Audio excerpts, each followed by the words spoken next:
Have you seen Dad around, Travis? I think he's at the hardware store picking something up for a project. Why? I'm having a hard time trying to start up the kids' corner, and I was hoping he could fix it. Oh yeah, he showed me a little trick to get it going. A trick? Sure, you just press this button on the back here, see? Morning, Lionel. Hi, Brian. Brought the cooler, I see. Yep. Wouldn't want to get too thirsty on a day out on the lake. Plus, I got these ham sandwiches at the gas station for lunch, $5 each. Can't beat that for a foot-long sub, am I right? I guess. I just got to fuel up the boat, and we're ready to go. Great. Want me to load your tackle and stuff into the truck? That'd be great. Hi, Mr. Jacobs. Good morning, kids. How's it going? Whoa, I didn't know you had a boat. You didn't? It's been beside the garage for months. Yeah, but lots of houses around here have an old boat beside their house, Amber. It's like a lawn ornament or something. I didn't know the one Mr. Jacobs had actually works. Oh, it works all right, Nate. What are you kids doing this morning? Oh, you know, it's Saturday morning, so we're hoping to maybe listen to the radio for a while. Well, we were going to leave in just a few minutes. Oh, okay. There'll be next week, I suppose. Well, maybe Fiona could come over? She's visiting her sister. Sorry, kids. It's all right. Do you need help loading the truck? Nope, I've got it. Just this tackle. That didn't sound good. Yeah, you got a big magnet perchance, Lionel? Yeah, why? Your tackle box kind of exploded. I don't suppose we could leave it until we get back? Better not. I don't want Flynn getting a hold of any of the hooks. Good point. I'll take him inside until we're done. I'll start cleaning up the bigger stuff.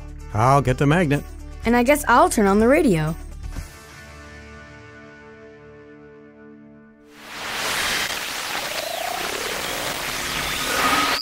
All right. I think those are all the hooks. Are you sure? I ran the magnet over the floor twice, swept twice, and did a visual check. That's all I think I'm going to find. I'd offer to get my metal detector from my apartment, but I don't think it'd work too well inside. I think we're good.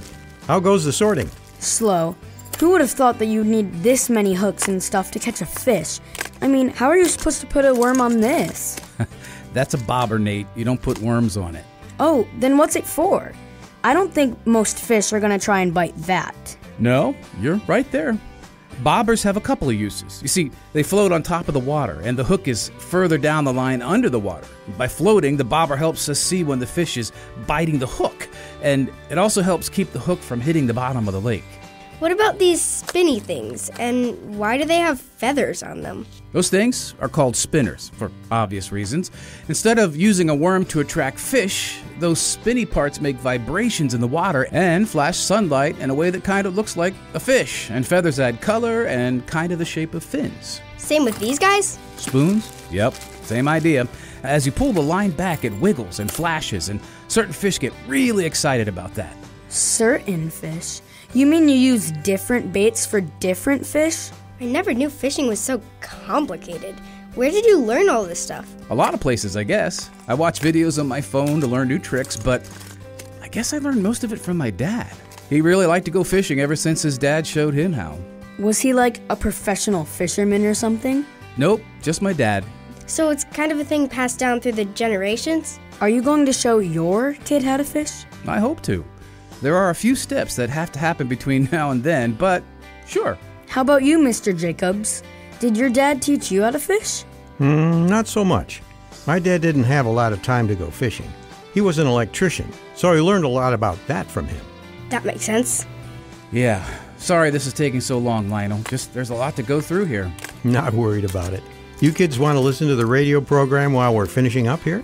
You don't have to ask me twice.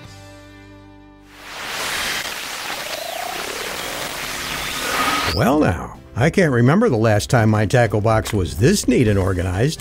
Thanks for doing that, Brian. It's nothing. I just get pretty OCD when it comes to sorting things. You ready to go? Yeah, but before we go, it looks like Nate might have something on his mind. Oh, I see what you mean. Everything all right, Nate? Me? Yeah, I'm good. I was just thinking about what you and Mr. Brian were talking about. You know, the stuff you learned from your dads.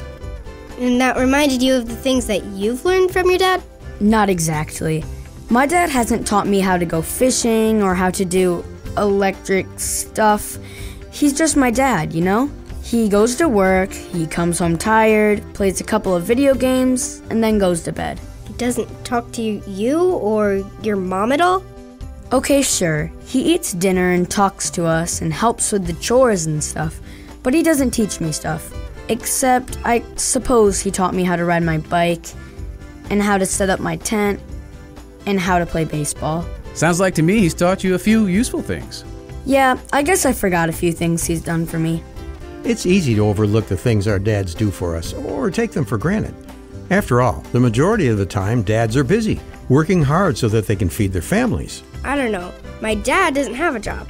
He watches us kids while my mom goes to work. That must be nice, getting to hang out with your dad all day. I mean, sure, but he's still doing stuff. Serving your families can look different depending on the household. But however the responsibilities are divided up, the truth remains that God has given us our dads to take care of us, to teach us, to be our examples, and some of the best friends we could ever have. They are gifts from God, that's for sure. Got a script about it? A drama script about dads? Sure, why not? I'll see what I can find. I'll be right back.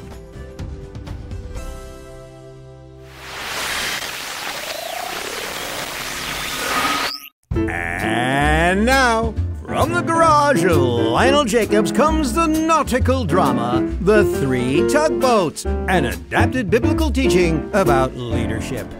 Once upon a time, there were 3 tugboats. The title says it all, really. Yeah, if you're going to be that obvious with this script, what do we need a narrator for? I'm bored already, guys. What do you say we chuff to the other side of the harbor and meet the lobster boats as they bring in their catch? Sounds fun to me. Unfortunately, they didn't have time to meet the lobster boats. What? Our schedule is clear. Now it isn't. He's just salty because you said we didn't need him. Now he's gonna send us off on a dangerous voyage or something. As it so happens, these 3 tugboats were needed in Port City right away, and the only way there was through the narrow strait. Not the narrow strait. I've heard stories about all sorts of boats that have been wrecked there. Fortunately for these 3 tugboats, the narrow strait had a giant lighthouse that guided the way. If a boat kept sailing toward the light, they would reach the other end safely. That doesn't sound so bad, I guess. The thing is, the narrow straits were so narrow that boats would have to go through one after the other. Yeah, we get it. The narrow strait is a narrow strait. Shh, don't make him mad. As they headed out on their trip, the sky grew dark, and the thickest fog you could imagine rolled in from the sea, making it very hard to navigate. Now you've done it. The tugboats lined up in single file and started their perilous trip. Why do I have to be in the front? This is terrible. Remember what the narrator said? Just follow the lighthouse. But I can't see the lighthouse from back here. The fog is too thick. I can. Just follow my lights. And I'll follow her lights. We've got this. The 3 tugboats slowly made their way through the fog, each one following the other, and the one in front following the light from the lighthouse. The light from the lighthouse, huh? This is not the right time to antagonize him. Every so often, the fog would be so thick that the lead tugboat would lose sight of the lighthouse. Where is it? I see it. Just go a little to your left. That's it. Good. Oh, I see it again. Thanks, buddy.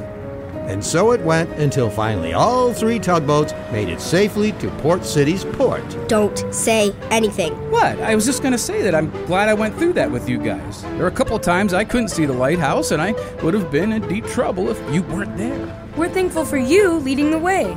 Yeah, thanks. The moral is that God has given us people to follow, like parents, teachers, pastors, and even older siblings sometimes. As leaders, it's their job to show you the way as they follow God's instructions and those who God put in leadership ahead of them. These leaders aren't always perfect, and that's why it's important to pray for them and to let them know when they might be losing sight of the way they should go. Because when it comes to following God, all of us need a little help, even leaders.